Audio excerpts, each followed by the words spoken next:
for folks who might want to call out. And I say this because it seems like there are a lot of cases where there is this hierarchy and this pecking order, and juniors don't interfere when someone is there with 20 years of experience doing something completely inappropriate, like George Floyd last year. You know, there were a lot of officers standing around, and that's a really challenging thing. What do you do? How can you intervene? And no one did. So that's really a very sensitive example, I suppose, but that's just to illustrate the issue that I'm trying to point to, that it's a challenging, complex one. So the answer is a very unsatisfying one, which is it depends. So yes, if the behavior that's being reported is something that would be maybe the subject of training or, you know, correction in that way, I think it's pretty easy to handle that one in an anonymous way. So for example, if a sergeant that worked for me or a lieutenant that worked for me came to me and said, hey, I saw somebody and they were rude the other day, and, you know, or I felt like they could have, you know, maybe gone at this situation a little bit differently and it wasn't the most professional, but it doesn't rise to the level where discipline would be appropriate, but rather an intervention, counseling, training, etc. That's something that I would happily treat in an anonymous way and address. However, if the allegation being leveled against the employee is something that is going to or potentially result in discipline, then our options for accepting a truly anonymous report are pretty limited, only because we then have to provide due process to the employee related to the discipline. So if we, you know, do people report things to the police, criminal or internal, anonymously? Yes. We have avenues where the public can report things to us through an anonymous app that we have that does not allow us any way to contact them other than through this anonymized third-party service. So we do get tips from the public that way. I suppose that someone internally could use that forum, where they're certainly aware it exists, although I'm not familiar with an instance it's been used that way. All right. We're going to go into public comment. Then I'll do one last. And you know, I just want to say thank you to the DA for being with us for this long. I just want to do public comment, 2 minutes each. We'll do one last group of comments before we get to the DA. Chair, this is Mary. I'm having problems. I'm going to try using my clock. If not, I'll have to do it manually because I was having some computer problems. But sorry to interrupt.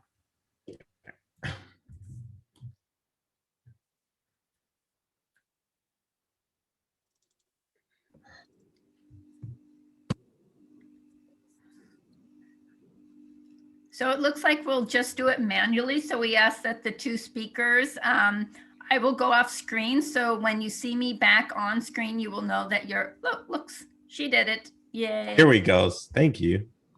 Thank you, Mary. Okay, so our first speaker is Rebecca Eisenberg, to be followed by Aaron James. So Rebecca, go ahead, please. You have 2 minutes. Hi, all. Thank you so much for allowing me to speak right now. So many things to respond to. First of all, I found Officer Johnson's report to be extremely problematic. Specifically, there were a lot of misstatements about what constitutes a hate crime. I speak with knowledge and authority. I actually was one of the people who helped draft and get passed the Violence Against Women Act, which of course is a law that prohibits hate crimes, those against women. As you know, the state of California calls a hate crime any crime that is due in part, or in whole, to bias, whether that bias is conscious or unconscious, against a protected class, and race, sex, gender, sexual orientation, etc., disability. It's troubling to hear that there is an active motive or intent requirement when unconscious bias is actually the basis of the vast amount of hate crimes in our country and world. I'd be happy to discuss this with you all at greater length. Again, I'm an attorney who helped draft and pass the Violence Against Women Act. Also briefly, it is troubling also to hear him say that he had no choice but to ticket the RVs. Every other city has actually, its police department has waived any enforcement regarding vehicle dwellers whatsoever. And Palo Alto needs to do that as well. It is what every other city is doing, and we should not be enforcing those laws. It's particularly upsetting that the police department worked so hard to gain an, in my opinion, unjustified amount of independence, yet still blames city council and the city for its wrongdoings. Thank you, Ms. Eisenberg. Thank you so much thank you. Oh, fuck you so much.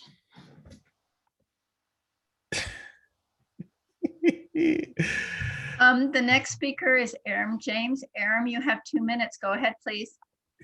So first of all, it came to my attention today that we have 2 Black police officers, none in management, both more than 30 years. So recruiting is really something you need to ask about. 2, they couldn't have gotten to historically Black colleges. There's lots of places. So that's speech rights have been respected. In my neighborhood, I have 2 signs that read, "This is a Black Lives Matter zone," with little Palestinian flags on them. In addition, one of my signs reads, "Fire racist police officer Zach Perone." Did you hear that, Chair? That's one of my other signs. In any event, I know when we get to Jay, because he's a former member of the Anti-Defamation League and a good friend of mine. We never agree on policy, but he remembers me in the PD's office. That even in Europe, you can't make claims that the Holocaust didn't occur. I can make that statement right tonight as a Jew, and it's free speech. So that's an interesting issue. Let's talk about the elephant in the room. Zach Perone, hate crime that your department's not working with. Gustavo Alvarez, the Buena Vista mobile home cover-up, a hate crime you're not dealing with. Julio Arevalo, the Happy Donuts one that Officer Sergeant Captain Reichschneider, actually the filming of the video when it was finally released, he actually narrated it as a chilling narration, if I can still find it online. And of course, the vile dog attack hate crime that was released to us. And then of course, the Albert Hopkins case where there was a $250,000 settlement when still on the force officer Lee, along with then his partner Khan, brutally beat an African-American Albert Hopkins. And it goes on and on and on. This is a department with a long history of the discriminatory police enforcement. Don't buy this propaganda campaign by these officers. Thank you, Aram. Thank you, Mr. James.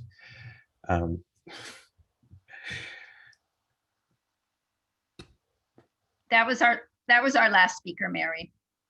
Okay, thank you.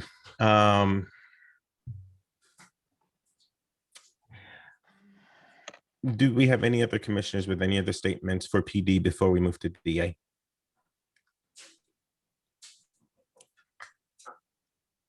All right, I'll say something and then we can move to the DA. Officer Reichschneider, thank you so much for coming tonight. As I sat and listened to the report tonight, I will tell you, as a pastor of a minority congregation, I feel less settled than I did before. And I've shared this with the chief before, and I've shared this with the assistant chief. Great policy does not make great comfort in community. And the reality, if I was an Asian American or a Black American, and I am significantly worried about hate crimes right now, I feel like we have a lot of rules that will let people say anything to us and be how they want to be. And then they could say, you know what, I didn't mean it, and walk away. So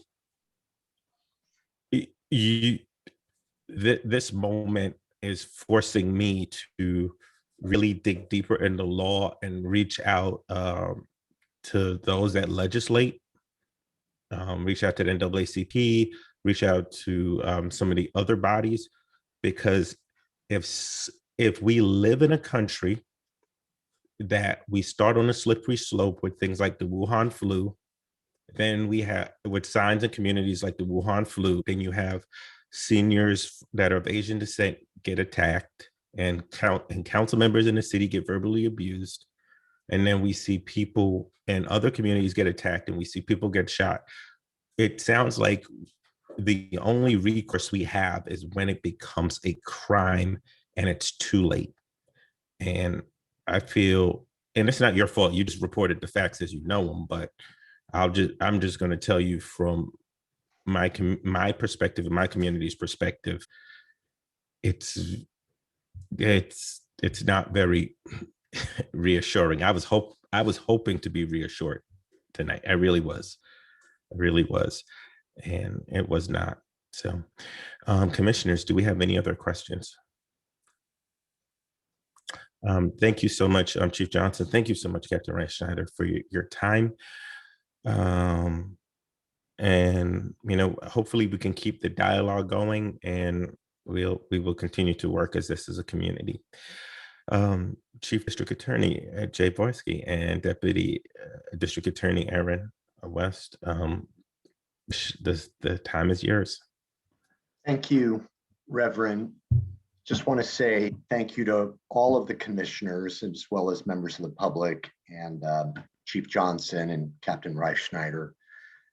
Thank you for your service on the HRC. I've been a fan and monitoring the HRC for all the time I've been living in Palo Alto since 1998.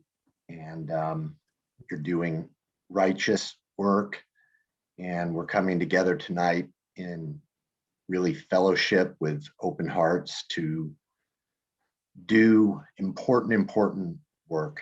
And just want to thank you for everything that you do by serving in this way.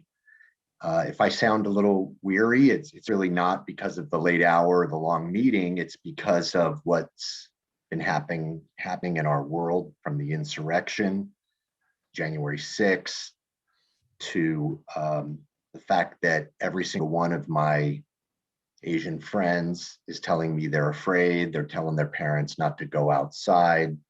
It's absolutely demoralizing. And then to see what happened in Atlanta, it's just terrible. It's horrific. And so, Reverend, I'm sorry that you haven't heard anything to give you solace. I would just say that you're not alone, and you have many allies, all of us working together, trying to heal the world. And I think that's the work that we're doing, to do our best to make the world a more just place. So I had a PowerPoint presentation that I will show, but frankly, Captain Reich-Schneider, who is a more recent law school graduate than I am, gave one of the best legal presentations on hate crimes that Aaron and I have ever seen done. I thought, wow, this guy's just doing my presentation, and then he went on to do it even better than me. So, I mean, I'll go through it a little quickly because sometimes repetition is a good way to learn, but I'm going to do that in a moment when I share my screen. And then I want to share a 1-minute public service announcement that District Attorney Jeff Rosen produced back in April that if you all haven't seen it yet, I'm very pleased to share it with you tonight, and hopefully you can share it with others. So I'd like to screen that for you. And then something that I'm sure you'll find more interesting is Aaron West is going to spend a few minutes talking about the 11 or 12 most recent hate crimes that we have charged in Santa Clara County going back through 2020. And we'll show some stats. Does that Will you be able sound? to touch base on the hate crime unit that the county is also doing? I can just tell you that I'm proud to be one of the voting members of the Santa Clara County Hate Crime Task Force that's chaired by Supervisor Cindy Chavez and Councilmember Maya Esparza.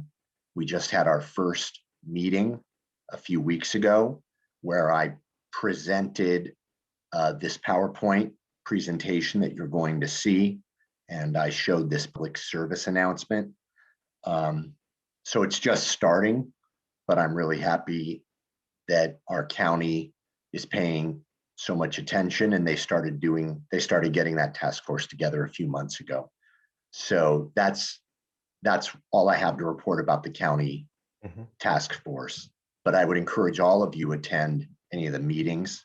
I think the next one is March 26th, but that would be available on the county website. Erin being so good, I bet she's checking that date right now. So that's how I'd like to spend the next 15 or 20 minutes. I'll spend 5 to 10 minutes, and then DA Erin West will talk about some specific cases. And then I'm happy to answer any and all questions that anyone has. Does that sound all right? That works. All right. I see people nodding. So I'm going to share my screen, share it with sound.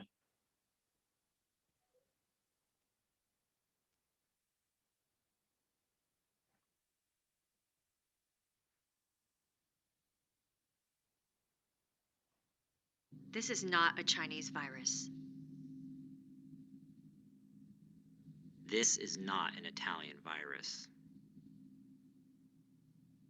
Viruses do not have ethnicities, religion, sexuality, or gender. But our community does. And if you hurt or threaten someone because of those things, you'll have a lot more to worry about than COVID-19. When you attack a member of our community because of their ethnicity, the color of their skin, or where you think someone is from, then you have attacked us all.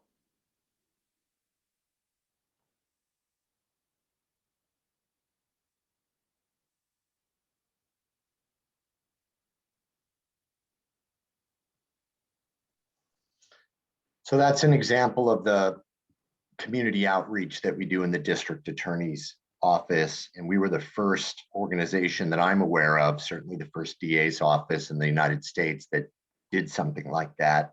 And we did that back in April. And now there are so many more attacks on Asian Americans than back then. But those of us who do this for a living, we were worried, and we could see it coming. Why it's happening so much now in the last month or two, I don't know. But when you have a president who refers to a virus as the Kung flu or the China virus or the Wuhan virus, it's incitement, in my opinion, and it's inappropriate. And so we really, inspired by that, came together and produced that public service announcement. So that went viral, and that's out there now. So please share that with people if you think they would find it useful. Can you all see this PowerPoint presentation? Thank you, Minka. So I'm Jay Boyarsky. I'm the Chief Assistant DA for Santa Clara County. We have 630 employees in the DA's office. We're the largest prosecutor's office north of Los Angeles. We're probably the 10th or 11th largest DA's office in the United States. We have 180 lawyers, 180 prosecutors. And I've been a prosecutor for 26 and a half years. Deputy DA Erin West has been a prosecutor for almost that long. I grew up in Los Angeles, and I went to college at UC Santa Cruz, and I was able to go to law school at Berkeley. And I'm the first person to go to college in my family, and didn't know any lawyers in my family. But when I thought about becoming a lawyer, it was because I wanted to prosecute hate crimes and experiences that I had myself growing up, being bullied and seeing bad things. And I thought that that would be meaningful work. And it's been a professional interest of mine for a long time. So Reverend, when you said a lifelong advocate against hate crimes, it really meant a lot to me to hear you say that. So thank you very much. So again, Captain Reifschneider went over this, so I'll go through this fairly quickly. And I can't see any of your faces now, so give a shout out or something if you have a question or something's not working. A hate crime is an unlawful action against the person or property of another that is committed substantially because of the victim's actual or perceived race, color, religion, ancestry, national origin, disability, gender, or sexual orientation. That's the definition of a hate crime. How is it different than a hate incident? As you've heard, a hate incident does not necessarily involve a crime. Racial epithets, for example, given the First Amendment, do not constitute a crime unless it's accompanied with a very specific threat to cause someone bodily harm or injury. But if you commit a crime, such as a battery or vandalism, and there's evidence that shows it was done substantially because of the victim's actual or perceived race, color, religion, et cetera, that's a hate crime. It's the only crime, as Captain Reifschneider said, where the people need to prove beyond a reasonable doubt motive. On television, you hear on those police shows, well, what was the motive behind the murder? Motive is not an element in a crime. People want to know, the jury wants to know, why was this crime committed? But you don't need to prove why, as long as you can prove that a crime was committed. But that's not the case in prosecuting hate crimes. We need to show what was in the person's mind. And that can be difficult or problematic. And Reverend Smith, you talked about intoxication, drug use, mental illness. I can follow up on that later on, because that can bear upon this element of motive. The bias must be a cause of the offense. So even if there's other causes that exist for the crime, this bias must be a substantial reason for the crime. So for example, where Captain Reifschneider described a hate crime in Palo Alto earlier, where a woman attacked a man who appeared to be Middle Eastern, one could argue she attacked him because he didn't give her money when she was asking for money. But there was another cause in the crime she committed. We know it was a bias crime because she then started calling him a terrorist and go back to where you came from, and things of that nature that indicated that it was a hate crime. So there were multiple causes. Where there are multiple motives, the bias must be a substantial factor in the crime. It doesn't need to be the main factor. You don't need to show that in the absence of the bias, a crime wouldn't have occurred, but it can't be merely incidental. Here are lots of the different types of entities that can be victims. And if anybody ever asks you, or you ever hear, who can be the victim of a hate crime? All of us and any of us.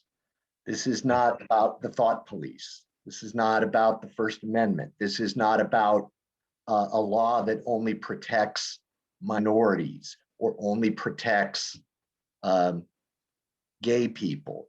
These are laws that protect all of us, no matter what our race, ethnicity, or status is. We are all protected and we are all potential victims. And in fact, if we are perceived to fall into one of those categories. For example, there are times when members of our Sikh community are attacked because they are perceived to be Muslim. So even though they are not Muslim and the crime was an Islamophobic hate crime, they were perceived to be Muslim, but that is still a hate crime.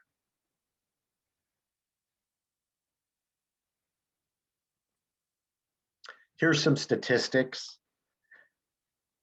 Last year, we had 17 cases in the county brought to us, and we had sufficient evidence to file 14 of them.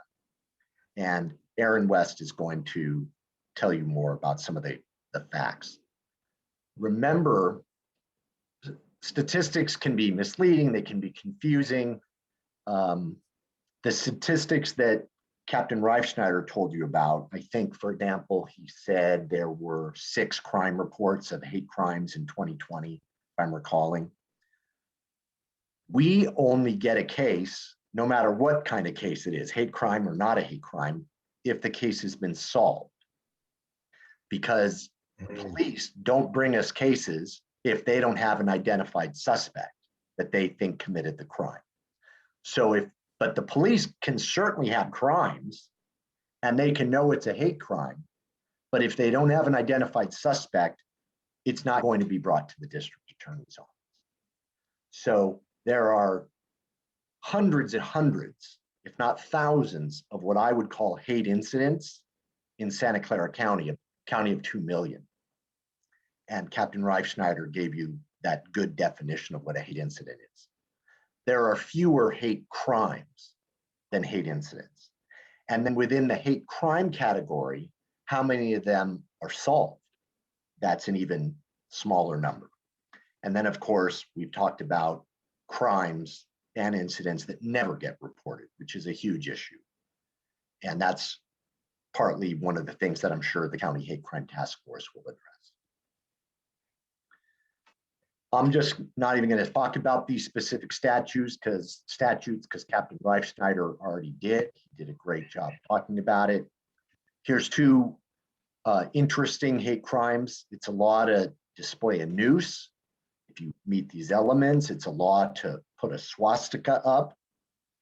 You know, these are laws, so there's all sorts of exceptions, but these are laws that are on the books that we will prosecute. So that is my PowerPoint presentation. That's a very quick summary of what a hate crime is and how it's different than a hate incident and what we need to prove. So let me turn it over now to Deputy District Attorney Erin West, and she can describe the last 10 or 11 hate crimes that we've prosecuted in Santa Clara County. I wouldn't say so now you understand what the trends are because we're talking about so few cases.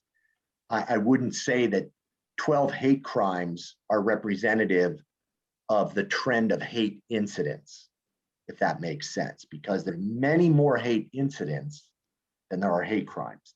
But this will, I think, be useful to give you a sense of typical hate crimes that we see in Santa Clara County. And then, of course, when Erin is finished, we look forward to answering questions. Erin? Thank you, Jay.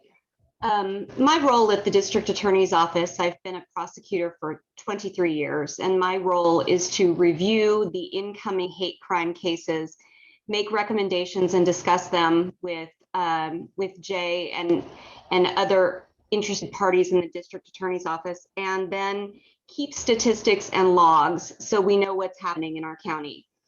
But like Jay explained to you, we know a small piece of what's happening in our county. We know the cases that are solved, victims identified, suspects identified, victims wanting prosecution and ready to be prosecuted. We don't get to see the incidents, and we certainly don't know the people who, for whatever reason, are not reporting these crimes.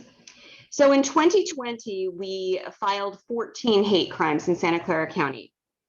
And I want you to know that they come from all over the county. There were 7 that originated from San Jose PD, 5 from the Sheriff's Office. There was 1 from Palo Alto, 1 from Santa Clara, 1 from Gilroy, and 1 from Morgan Hill. There were 5 where the victims were African American, 4 Latino victims, 2 Asian victims, 1 from the LGBTQ community, 1 was a hate crime against a Jewish person, and one was against someone from the Middle East. So I thought it might be helpful to you to understand what some of these crimes are that we face. And in 2020, as I said, there were 14 of them. And I'm also going to talk to you about the crimes that we filed in 2021. In 2021, we have already filed 6 cases to date.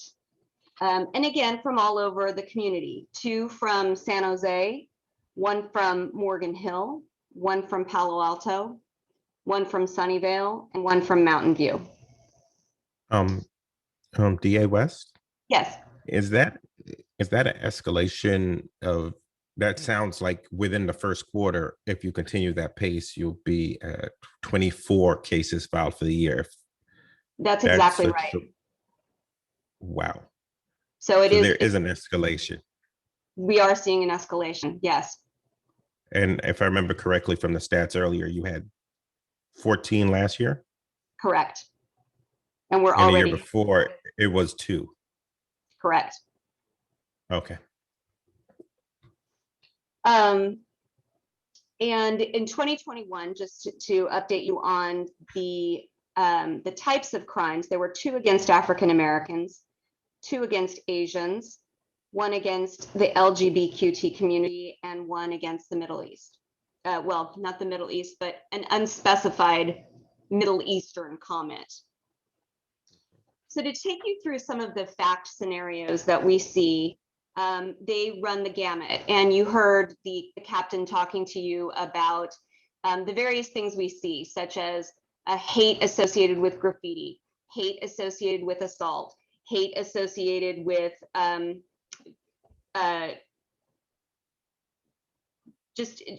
threats of assault. So, for example, in 2020, of the 5 against the African American community, 1 was a couple sitting in their car eating food that they'd purchased from Burger King. Defendant walked up to their car, threatened them, used a slur, and threw a beer can at their car. So in that case, we charged a misdemeanor, 422.6. That's our misdemeanor. That's our standard misdemeanor charge. Another situation involved the defendant living in a mental health group home. He gets agitated with a person who tries to calm him down, strangles him, and says it was because he was Black. In another case, the defendant was an upstairs neighbor of the victim, told the victim, "You and your fat bitch girlfriend can go back to Africa. You should go back to being slaves and picking cotton. We're going to get someone to F you up with guns. I'm going to smash your car windows." Then made a hand gesture simulating a noose around her neck. Another case involved a man in a wheelchair downtown when a defendant pulled a knife and said the N-word, "You monkey." The Latino community is experiencing similar situations. Defendant boards the VTA, calls the operator a wetback, and spits on him. In another situation, a victim boarded a bus and the defendant called him illegal and dirty, says that Mexicans are dirtier than him, hits him with a closed fist on victim's chin. A defendant was in downtown Gilroy, got into an argument with a Latina woman, tells her that she should go back to her country and spits on her. So some really horrible behavior and offensive and violent, and just the act of spitting is something that is so degrading. As for Asians in 2020, there was a case that you may have heard about. There was an Asian couple in a grocery store. This was shortly after COVID began. They were approached by a defendant who said, "If I had an AK-47, I would kill you Chinese MFers right now," and made a gun gesture with his fingers. He later was resistant to attempts by the police to arrest him. As to the LGBTQ community, defendant instigates a bar fight and then calls the victim "you effing faggot." Targeting the Jewish community, The victim and defendant are neighbors. Victim was in his backyard speaking to his sons in Hebrew when defendant yelled at him and his sons through the fence. "You effing Jewish, what language do you speak? I'm going to show you," and then sprayed them with a hose. There was an incident involving a Middle Eastern man who was at a bus stop. Defendant pushed him and made a slur about Middle Easterners. So those are our 2020 cases. So turning our attention to what happened in 2021, against our African-American community, there was an argument, a victim and defendant got into an argument about smoking marijuana. Defendant escalated it and threatened the victim with a cane, using slurs and telling the victim to go back to Africa. Another distressing case, a young Hispanic Latino gang member told an older Black woman sitting on a park bench to get her Black ass up or he'll kick her in the effing face, called her the N-word several times. As to we've heard in the news a little bit about these two attacks against Asians in our community. One was in Mountain View, where a woman approached an Asian couple having lunch, spit on them, and told them to go back to their own country. And I think the most distressing case that we've heard about in recent memory is a young woman leaving Diridon train station in San Jose, going to work as a nurse, when she is attacked from behind by a man who pulls her down. She narrowly escapes hitting her head because her backpack braces her, and he then uses a racial slur about her and tells witnesses that he was horny and sex deprived. So he's our most serious case at the moment. He's charged with sex crimes as well as hate crimes, an attempt to commit rape. An LGBTQ couple was at their mom's house when the defendant yelled, slurred at them, and made threats that he was going to kick their asses and have them taken out. And then I believe we've talked earlier about the Palo Alto case, where the woman told the victim to get out of their country, this country, demands his identification, and threatens and hits him with a laptop. So I think what we're seeing here, as you rightly pointed out, Reverend, is a dramatic increase as so far in 2021 and certainly in 2020. And, we don't, thankfully, we're in a position where we don't issue that many hate crimes, but it's not because these crimes aren't going on in our community. So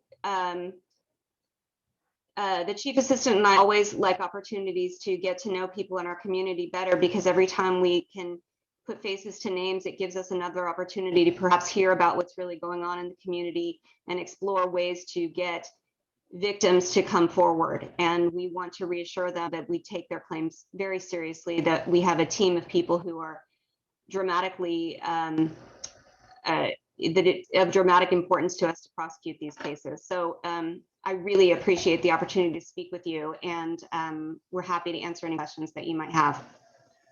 Well, thank you. I will start. Commissioner Tiriel, do you want to start or should I start? Okay, it's my turn. Thank you. Well, first of all, so there's a few things that tonight has clearly revealed to me. You are at the end of the process, so you are getting the prosecutable stuff. So the incidences which weren't even really tracked before by most departments in the reporting are significant issues in communities, or are starting to be more significant. You're nodding your head, Jay. Is that a good extrapolation, or is that an overstatement of the case? No, you're exactly right, Reverend. I mean, believe it or not, there's still 3 states in the United States. I don't know which the 3 are. I know one was Utah, but they passed a hate crime law recently. There's 3 states that don't even have a law against hate crimes. that the law passed in 1990 to requires law enforcement agencies to send their data to the FBI about hate crimes. It's antiquated, to say the least. So your extrapolation is completely correct. Question for you, and I should have asked this. Is there any data currently that there could be a bias of just reporting crimes as the underlying crime without hate, depending on the officer taking the report? I want to make sure I understand the question. So there is an assault. There might be some language, and the officer says, you know what, it's an assault. It's not a hate crime. It's just an assault. Is there any data around that, any studying, any looking at biases? Because I know even Jennifer Eberhardt has had some really strong work around that and biasing and policing. And I want to know if anybody's looked at that as far as bias attacks and reporting. We know that many crimes are underreported. Mm-hmm. And for example, sexual assault crimes, mm-hmm. certainly. Domestic violence, mm-hmm. certainly. We put out a race and prosecution study every year that's available on our website that talks about the disproportionality in the criminal justice system, as well as the disproportionality among different ethnic groups in terms of reporting crimes. Mm-hmm. We have long seen what we believe to be an underreporting of crime across the board by the Asian American community in Santa Clara County. And how does that hold up against the African American and Black community? Do they also underreport in Latino community? No.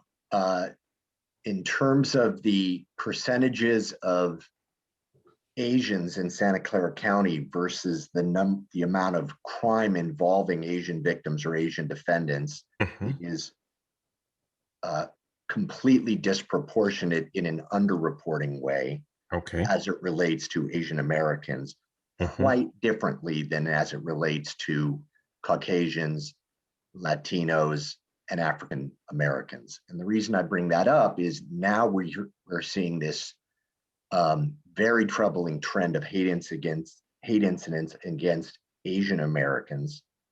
And we just know what we're hearing about is truly the tip of the iceberg, even more, in my opinion, because they involve Asian Americans who seem more reluctant to report crimes than do whites, Latinos, or African Americans.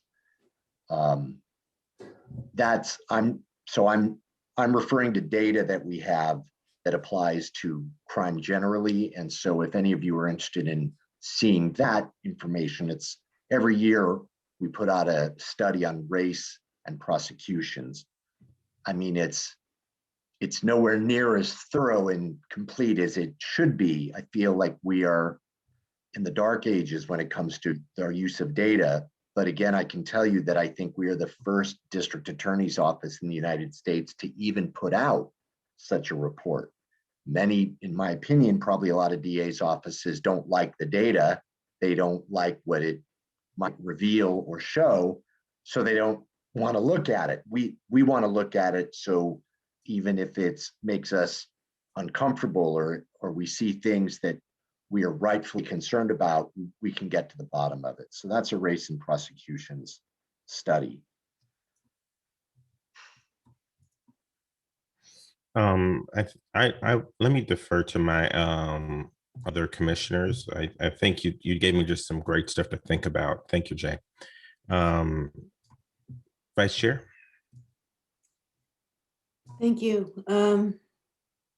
I'm deeply troubled by the distance between the data we saw in Palo Alto, the numbers, the statistics, and the difference between that and your experience in the community and my hope for this community.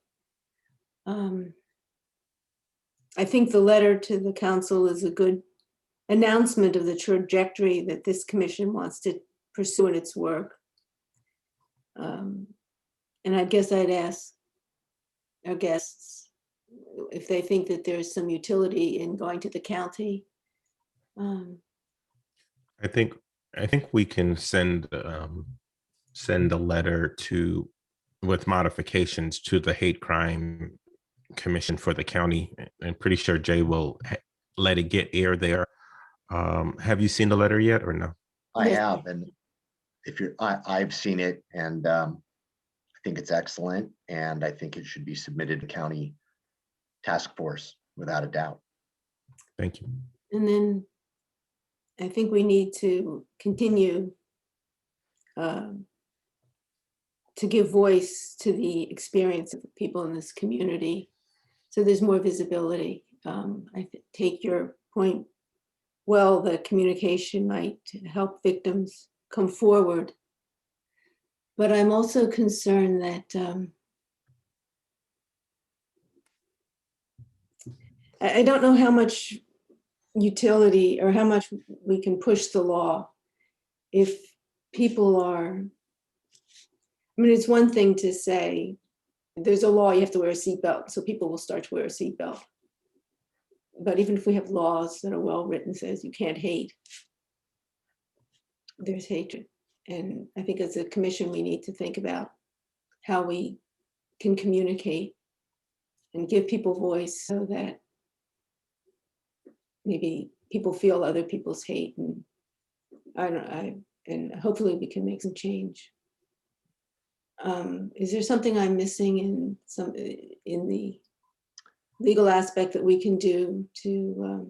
Well, it sort of goes to the point that the Reverend was making earlier about feeling maybe more unsettled now than he felt earlier.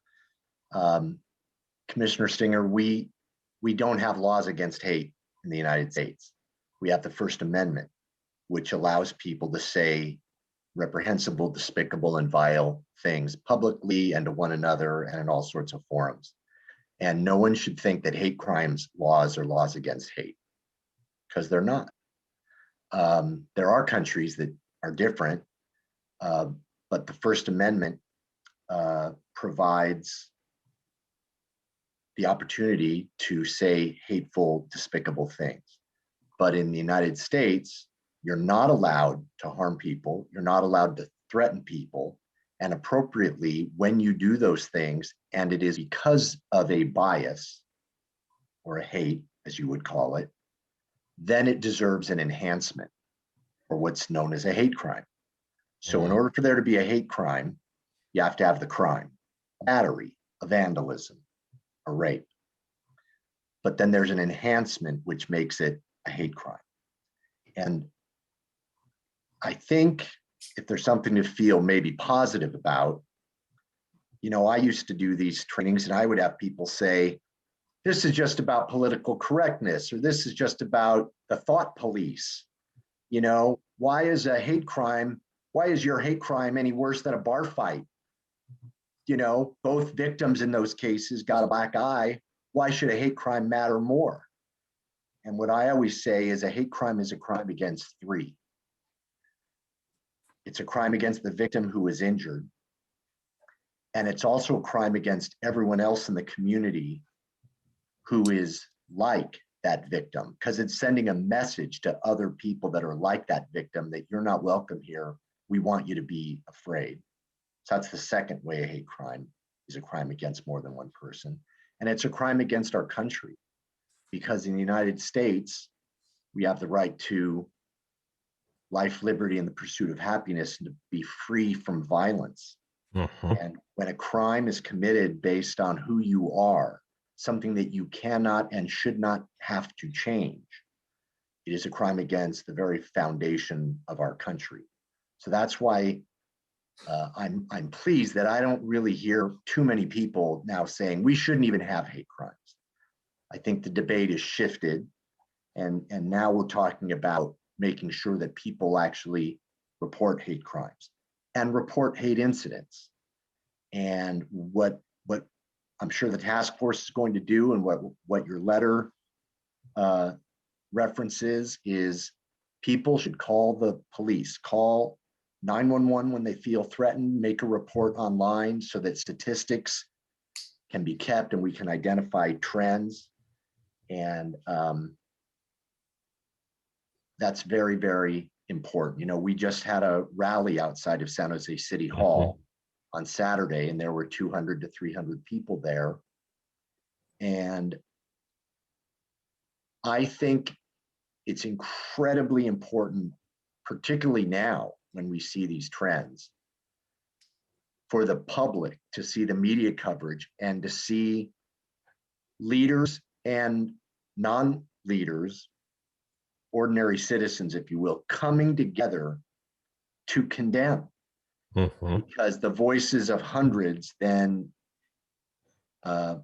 drowns out the actions of the few that do these terrible things.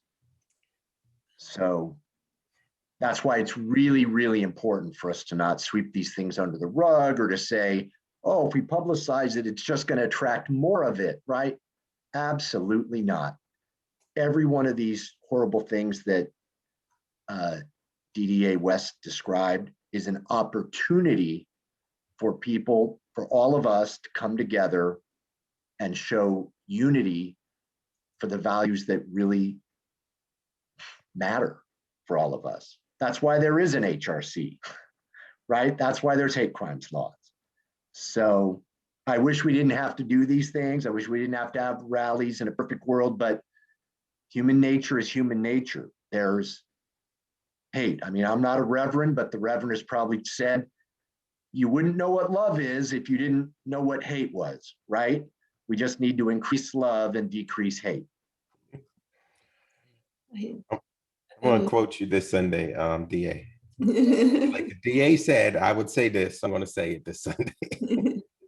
Following the, I do have another question. Can we do the loop around? Oh, sure. I'm sorry. I thought we were like 2 minutes. Sorry. Commissioner Savage.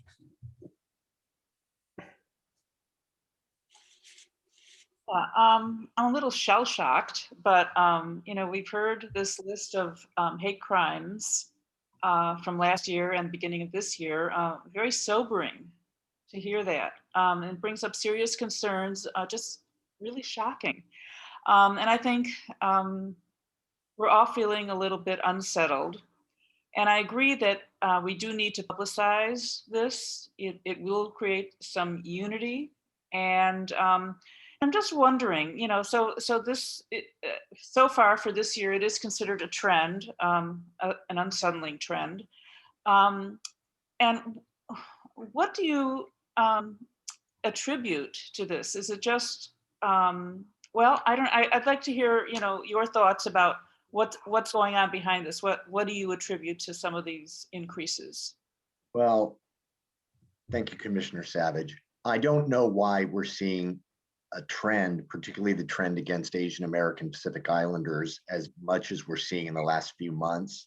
I don't know why that's happening in the last few months versus more than it was happening early on in the pandemic, particularly when there was more deaths and more fear and less known about the virus. So I don't know why that's happening right now. But what I do know from decades of doing this, and DDA West knows this too, is hate crimes tend to track the news. They tend to track what is happening in the greater society. And I'm talking, it goes back a long way. You remember in the recessions we had in the 70s and the 80s when there was a fear of Japan was going to take over the United States economy. There were then hate crime increases against Japanese people or people who were thought to be Japanese. When the initiative for marriage equality was on the ballot about 10 years ago, we saw a dramatic spike in terms of the trend of anti-LGBTQ hate crimes and hate incidents. And I've already made reference to the pandemic and the virus and what we're seeing there. So that's the best I have. Yeah. All right, well, as you say, that's why the HRC is here. So we'll move from here. Thank you. Thank you. Commissioner Regier. I just want to thank you both for bringing some statistics to this. I've heard a lot of stories, so up and I feel not hopeful. So it's late. So, but I feel that this information that you gave us gives us some framework of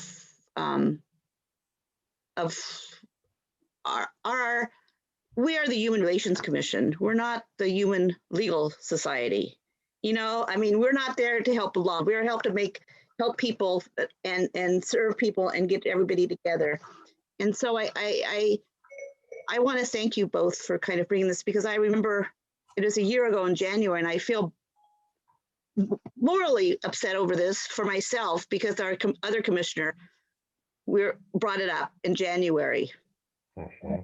And we kind of just surpassed it. And then the city council said, do a study of Black and Latino and people, and two city council members said, let's do Asian. And it wasn't put into that direction. So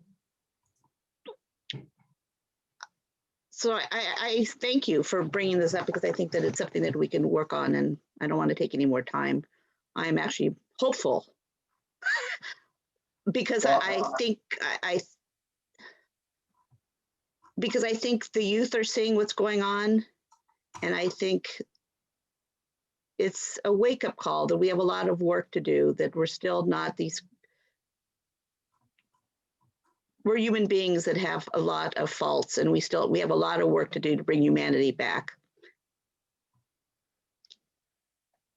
Thank you for that comment. There are many reasons to be hopeful, and that is, for example, if you look at public opinion polls from younger people, the level of bias, prejudice, racism, sexism, homophobia that is displayed by people in this country who are younger is lower than it is for old people like me. And so I think that's a positive trend. I would be remiss if I didn't talk about the dramatic movement that we've seen for criminal justice reform and Black Lives Matter after the murder of George Floyd, and you combine that ongoing the ongoing impact of all of that, along with the pandemic. It has been a historic and tumultuous year with the polarization and an election and all sorts of things. But I remember right after the insurrection, something that gave me a lot of hope is I saw Doris Kearns Goodwin, the historian, on the Today Show, and she said, we've been here before. We've had horrible things that have happened in this country, plenty of horrible things. And of course, those of us that know something about history know that what we're going through now is not an aberration. It is America, right? I mean, this is not something new. Do you want to talk about trends? There's negative things and then there's positive things, and they've always been with us. But working together, things will get better. Thank you. I just have one more question for you. What college were you in Santa Cruz? Stevenson, Adelaide Stevenson. Oh, okay. I just had to know, because I went to Santa Cruz. As community made. All right, Commissioner The Tyrion. HRC, sorry to interrupt, Reverend, but we are the end of the line, as you said, right? It's a hate crime, it's a assault case, our numbers are low. But in HRC, you're not constrained to deal with these technical legal elements. You can deal with hate incidents, which can be just as damaging, if not more damaging, than a hate crime. And that's what the HRC can do and does. That's why we're here talking tonight, because we saw the pattern. Yeah. Well, thank you. Commissioner Tyrion. Yes, I want to thank both of you for coming and speaking to us tonight. And educating us and giving us the structure, Jay, and then DDA West, thank you for telling us the cold hard sort of facts or stories of exactly what happened in all the incidents. I think that was very important. And as painful as it is to listen to those stories, it feels like those things need to be recounted. They were recounted in a very objective way, but I think that this is the kind of thing that needs to be out there and spoken about, that we must not look away. You know, we really need to look at these things and as painful as they are, try to figure out how we can move differently in our communities. I've been tracking this a little bit and seeing that in Oakland and in some other areas, there have been some like grassroots community efforts to protect Asian elders like within the community. So walking folks to the grocery store and just doing these sorts of things very informally and setting up Google spreadsheets to get people, you know, on track and volunteering to do this sort of thing. And that's really inspiring to me. And I think it's mostly within the community, but I wonder how, you know, Oakland is very different from Palo Alto, and we don't, different kinds of support may be needed, but I think it would be important for us to think about what that might look like and how we might try to move, and any suggestions are welcome. But I think that that's something that's very important for us to do as the HRC, is to be listening to what's going on and then thinking about how we can be proactive and really help make it okay to talk about these things and encourage, especially as you pointed out, because specifically the AAPI community is so underreported and so reluctant to report what's going on. I also just wanted to call out and wondered, I'm not sure what to make of this, but it seems like in some ways there's, I've seen some movements to bring together these different marginalized communities. So maybe the African-American community and the AAPI community, and make sure that that folks are not being pitted against each other, or that there's not more antipathy between the groups, because there has been some crime that has been Black on Asian. And so I guess I would be curious to know a little bit more about that and what your thoughts might be. And then also, I guess I would encourage the HRC, and if you had any counsel or any sort of advice for us, how we might do some deeper and more meaningful community building at an individual level, and also at the HRC and city level. And I'll end with one thought. You know, I post stuff on my social media accounts and try to bring attention to this. But, you know, it occurs to me that I have a lot of Asian American friends in the community here, and I signal through my posting, but then I wonder, like, why don't I just reach out and say, hey, how's your family? How is your parents doing? Have you guys had any? Because if there's a reluctance to report, then maybe it's helpful for me to reach out and ask and say, are you feeling unsafe? And has this been impacting you? And just open the door and make that effort to have folks be able to share more. Maybe there was a question in there somewhere that you might want to comment on. But. Well, I'm moved by everything you said. I agree with everything that you said. You know, take a look at that public service announcement. That was something that we did. I was sort of showing you that we had it. We had multiple languages. That one the one I showed you, there were Chinese subtitles, Mandarin subtitles there.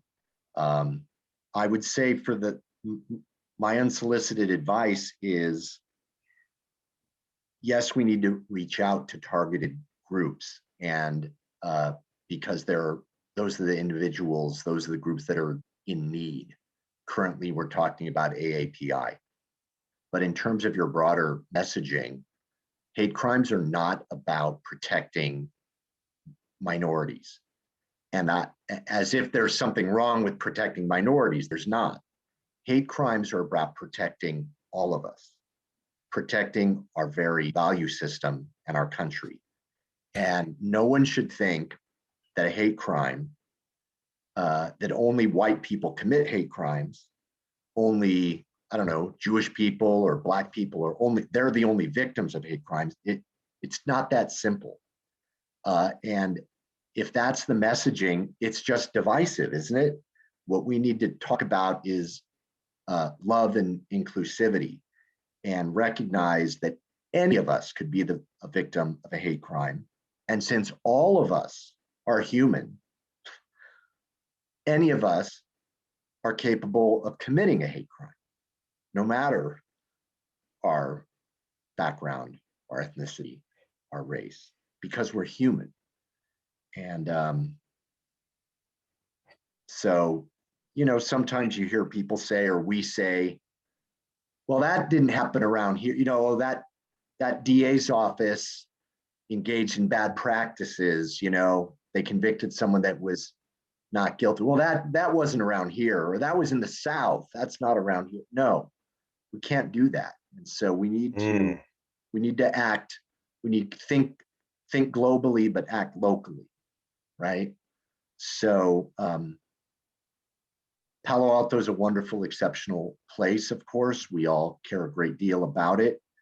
But any notion that Palo Alto is somehow exempt or unique or not subject to the rules of human nature that we've seen throughout history would be a huge mistake.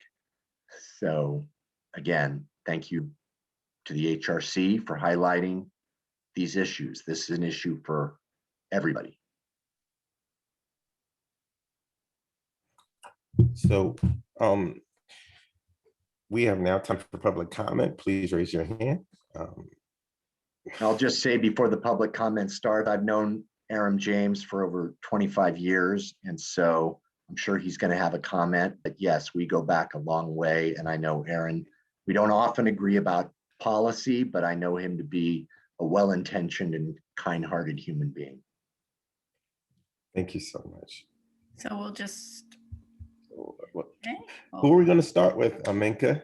We are going to start with Aram James, to be followed by Kat Snyder and then Rebecca Eisenberg. So Aram, go ahead, please. You have 2 minutes. You know, I'm really proud of Jay and Jeff. Jeff Rosen, Jay's friend and his boss, first Jewish American prosecutor in Santa Clara County. And I don't know, Jay, whether you were the first assistant Jewish prosecutor, but, you know, my dad was Daniel Ben Ezra Fink. And so, you know, he was an idiosyncratic Jewish person. When the task force issue came up on tasers, nobody wanted me near it. Jay suggested that I be the one presenter against tasers. So I love him deeply. I disagree strongly with the office's policy in prosecuting cops. I challenged him today, or Jeff Rosen, saying, look, if the victim of the dog attack was Jewish, the charge would have been filed yesterday, okay? The same thing goes with the Happy Donuts case, Mr. Alavalo. We still, the police, and I'm going to tell Jay, it's no surprise to him that him and Jeff are both in the pockets of law enforcement.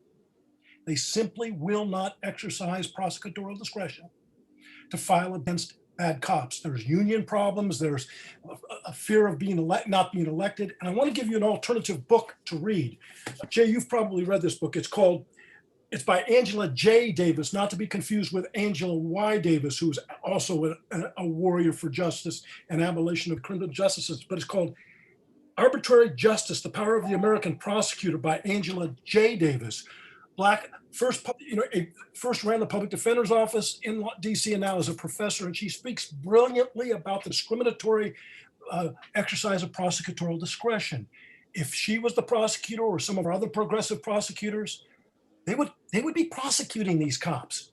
And Jay, this is a conversation that we've had for a long time. I've written op-eds, and I love Jeff Rosen, but I've asked that he resign and be fired by the public and not reelected in 2022 because of his position. Wait, I'm not quite finished. I still have time here. It's 2 minutes. It's 2 minutes. Wait a minute. I want to correct you, Reverend Smith. My time wasn't up, and you jumped on me and interrupted. So No. You did. No, I was watching the clock right here, bro. I was watching it right here. You cut me off. I give you 10 more seconds. You got 10 seconds. 10 seconds. Thank you. Just take So 10 seconds. Jay, and I've met with Jeff Rosen in several times to form a stronger police crimes unit. Jay, you know that. I've met with you guys on tasers. They listen to me, even though I have a very strong bias against law enforcement. So thank you very much, Jay. You presented extraordinarily well, as did Aaron West. Love you both. Thank you so much. And the next speaker is Kat Snyder, to be followed by Rebecca Eisenberg. Kat, go ahead, please. You have 2 minutes. Hi, thank you. So during this whole discussion, I was listening to the part about the AAPI community underreporting, and it reminded me of something, an article I had read in NBC News, so I just skimmed that briefly. And that was talking about underreporting of pandemic-related situations and how there's pressures as a model minority to not make waves in certain aspects of shame that made them not report. You know, I need more financial help, I need mental health, and not reaching out for those reasons. And it also causes public officials, that model minority myth causes public officials to think everything's going okay. So it briefly mentions why people don't report hate crimes, but I thought I'd just forward the thing to you just in case it's a useful framework to use for your discussion. And that's it. Thank you so much, Kat. And last speaker is Rebecca Eisenberg. Rebecca, go ahead, please. You have 2 minutes. So, underreporting is actually widely overreported. In other words, the more reliable and consistent recent studies show that the truth is that people do report. It's just that they are not believed, taken seriously, and the reports are not acted upon. My husband actually worked for Harvey Weinstein in 1990. During that time, my husband witnessed Harvey Weinstein assault and humiliate and harass women. He witnessed Harvey Weinstein throw ashtrays at employees, including my husband. Harvey Weinstein has been known to be an abusive, misogynistic jerk. And my husband reported it. Many people reported it. It took 25 years for anyone literally to care, or was it 30? Like, reporting is never enough when the people to whom a person is reporting mocks them, disbelieves them, calls them liars, claims they don't know what they're talking about, etc. Additionally, it is extraordinarily disappointing to hear Mr. Boyarsky misinterpret laws that include the laws that I helped write and get passed, in Congress about hate crimes. Most of all, I want to say that if you don't agree with Aaron James, what are you doing in that job? Do you care truly about justice? Do you care to punish wrongdoers? Do you care to reduce crime? Because here we have so much video evidence of cops who are harassing and assaulting and sending and purposely saying bite, aka dersh, to attack dogs to set them on innocent people, yet they always go without prosecution and punishment. Thank you so much, Ms. Eisenberg. And we have no more hands, Chair. Okay. Commissioners, if you have no other thoughts, we have kept the nice DAs, which probably have court in the morning, but luckily everything's done by Zoom, so I don't have to drive too far. But we want to thank the District Attorney's Office for being here. You have, and also, and if Chief is still here, I want to thank the police chief and the PD for being here, because it's obvious this thing is very multifaceted, and we're going to make some recommendations. I think both presentations allow us to confidently make the recommendations that myself and Commissioner Duterte worked on, and I think this is just a beginning of a deeper conversation. There's some policy, there's some community, there's some support stuff that we can do. I'm probably going to ask, I'll probably do some research on bringing in some groups to help us work on marginalized community that feel fair, and how do we reach them, impact them, how do we get them to report more. So there's a lot of work here to do, but I want to thank both both of you for being here tonight. Commissioners, anything else? Oh, three of you for being here tonight. I'm sorry. Commissioners, is there anything else you'd like to ask these nice gentlemen and this nice lady before we leave, before they leave? Thank you. Thank you. All right. Let's move to the next item, which is the letter. I'm just going to ask for a motion on this letter. We made all the modifications, and I think I want to thank Sunita one more time for doing the work on this. She took all of the modifications and items. She noted everything and she added research points to it, which I thought was phenomenal. I'll look for a motion now on the letter. I'll make the motion. How about that? I move that we send our letter as edited and in your packet to the city council. Can I get a second? I believe you would have to open it up for public comment before you start with motions. I thought you, okay. Do we have any public comment on the letter, please? Yes, I think we have one. So Mary, if you can get the clock up.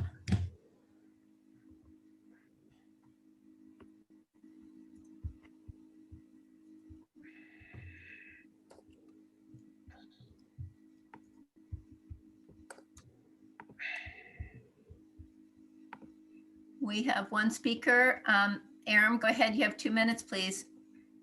I would really appreciate if you could link that letter out to me this evening. I'd like to review it. I'm extraordinarily appreciative of the efforts that the commissioners made to get this letter out. So it's important. I did want to bring to your attention, I'm sure you saw it, that Judge Cordell also did a really extensive professional memo this week on the 219 IPA report that also speaks to these hate crimes. So I'm hopeful that you all will digest that in substantial detail. As I said to Judge Cordell, how awesome to have a retired IPA reviewing our current IPA, both of who I've known for many years, like Janalco and Ladoris Cordell. And I did hear the chair say at the beginning of the meeting that there was the possibility that we were going to have some alternative community speakers on this subject, on hate crimes, including hate crimes by police. I don't know if that's correct, but I would appreciate if you all would announce that tonight to give the community the sense that you all are going to be balanced in these presentations, which the city council has failed to do for so many years. They bring the cops on to do their PR campaign on how well they do with hate crimes, but never bring on the victims of police hate crimes. So I'm wondering if you could announce who those future speakers are going to be, Mr. Chair, and also about the linking of the hate crimes letter. Would you be able to send that out to me?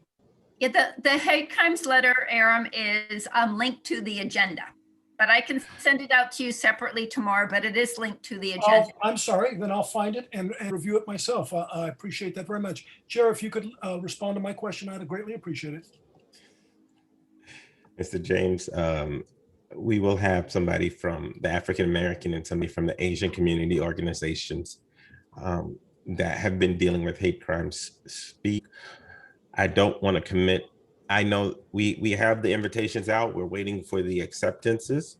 And our intention is to have them speak probably at the next meeting, but I don't want to commit right now because I have not set agenda planning, and we have some big stuff that we're doing around housing next time. So, but we are going to have that discussion. The invitations go from there. All right. Actually, Chair, we have one more speaker. So yes, please. So Rebecca, you have 2 minutes. Go ahead, please. I want to echo and reinforce what Aram said and about the so-called other side, which I actually want to call the majority side or the more important side of the hate equation.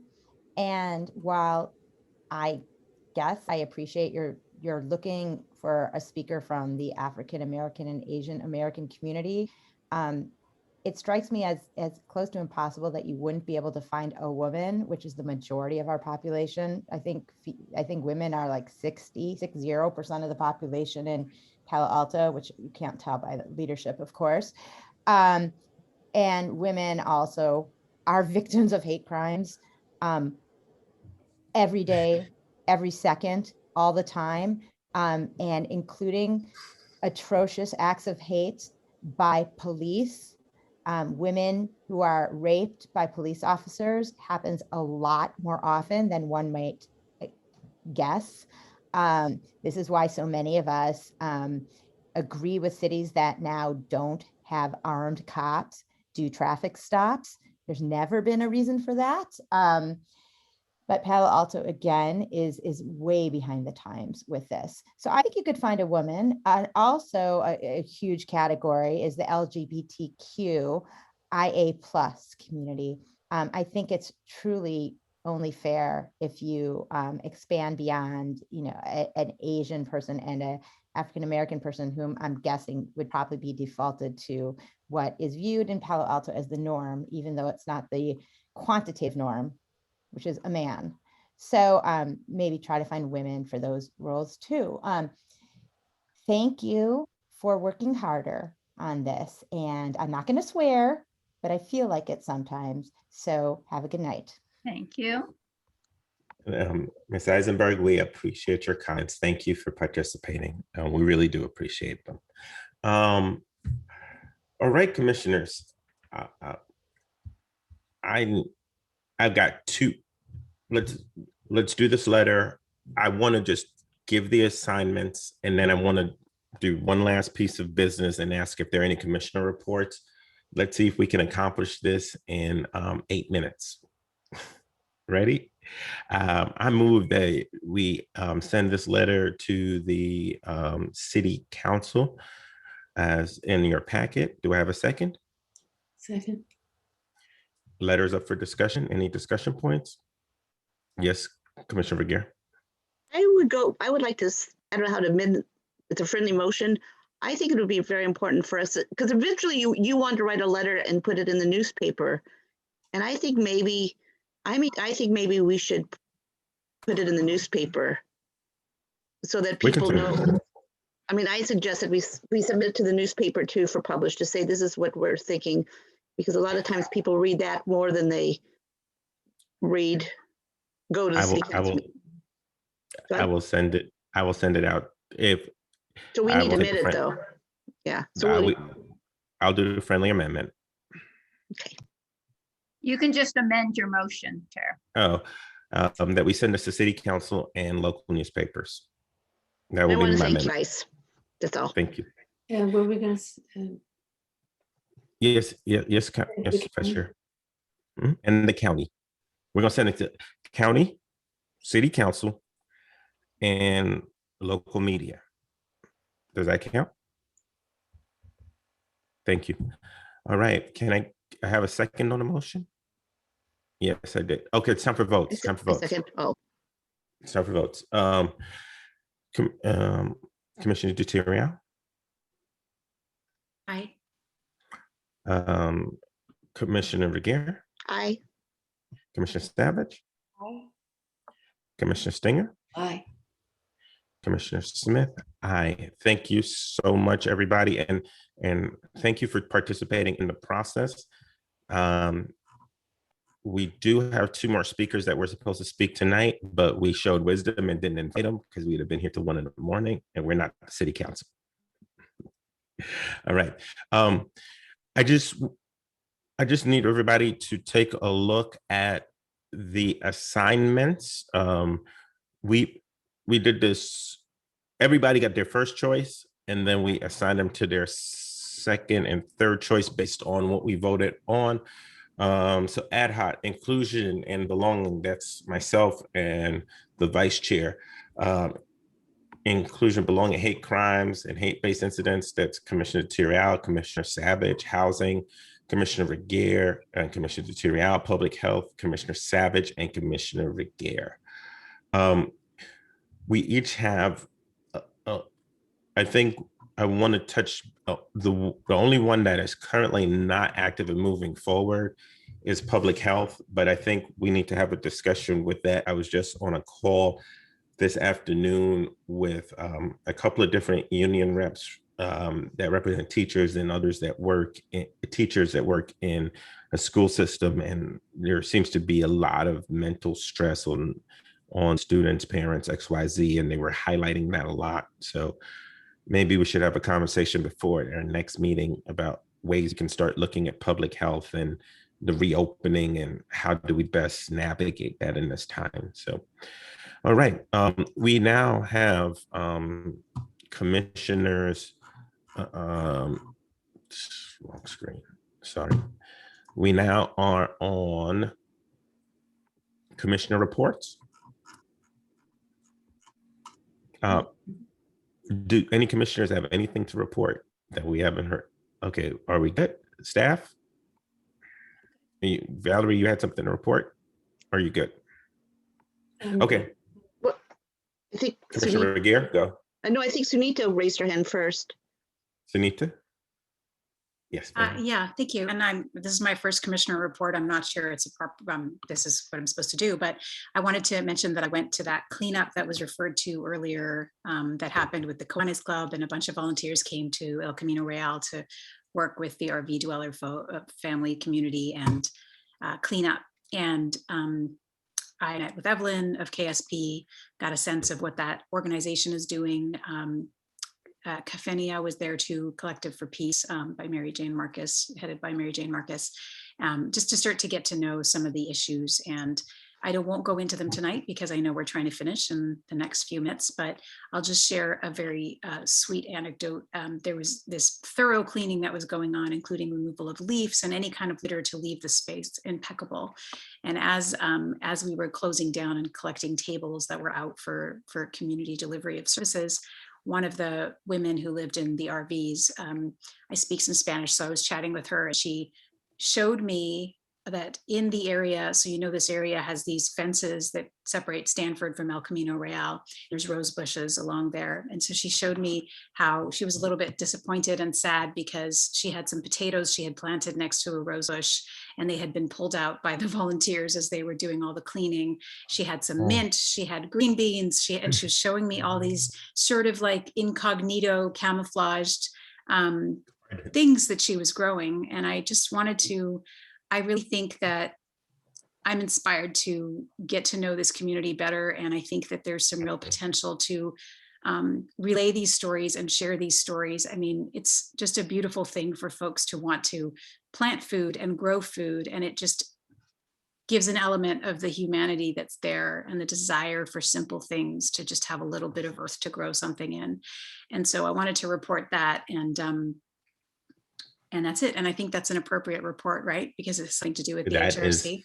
That is an amazing report. I read that actually is a good way to close out. Staff, nothing? Okay, good. Tentative agenda. Wait. Yes. I did. I just gave Sunita because she raised her hand. I thought you were telling me Sunita the last time. No, she was. I also want to say thank you. I attended the Lunar New Year festival, and it was really, really fun. And I think that it was very intergenerational, different people of different groups, and what it did was they had dumpling making, and they had and I think that was more of a way to bring people to. I just really enjoyed it, and I think it was useful to see a lot of young people, because I also was getting a lot of emails from people who had been experiencing what happened in Mountain View with the woman. And the other thing that I want to thank the city, because I was watching a lot of the next door about the cleanup.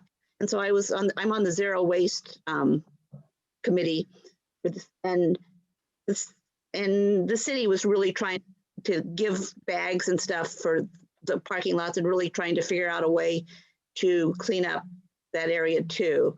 I mean, around El Camino. So it saddened me that the complaints happened but then people were cleaning up and it was cleaned. So I just want to say thank you to the city and also the community members. You're on mute. Thank you so much. Let's see if I can remember all the promises I made tonight for agenda items, and then we're out of here. Dr. Mo Barrick had a letter that he wanted to have us look at. I want to put that as an agenda item for us to send to council next week, next time we meet. Yes. Ask you something. I wasn't quite sure. He contacted me, and so I just suggested that he send it. Was that the right? Oh yeah. We're going to review the letter. We're going to review the letter. I mean, next so meeting. I just thought that was a more powerful thing for him to get everything involved.